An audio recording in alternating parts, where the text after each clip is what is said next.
In today's video, I'm going to teach you how to access Subdomain Bluehost.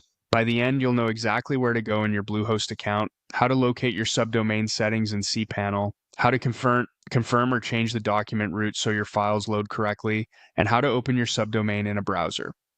Start by signing into your Bluehost account and heading to the My Account dashboard. From there, look for the hosting area.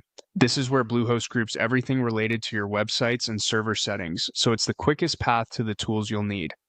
Next, open cPanel. cPanel is the control panel that manages domains, subdomains, files, databases, and more.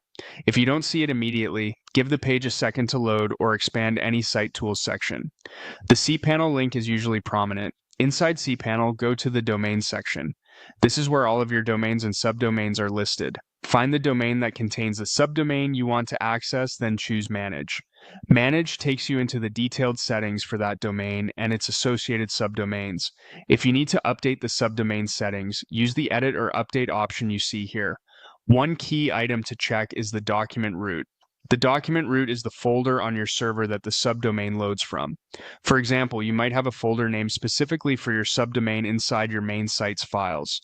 If the document root is incorrect, your subdomain may show the wrong site or an error. Set the new document root to the folder that contains the files you want served, then save your changes. Give the system a moment to apply updates. You may also see an option to remove the domain or subdomain.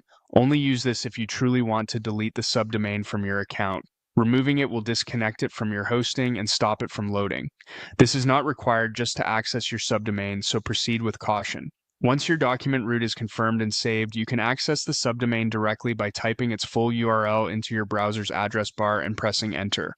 If you recently created or changed the subdomain, it may take a little time for DNS to update. Try refreshing the page, clearing your browser cache, or waiting a bit before checking again. If everything is set correctly, your subdomain should load the site files from the folder you selected. That's it. Now you know how to access your subdomain in Bluehost, verify its settings in cPanel, and open it in your browser.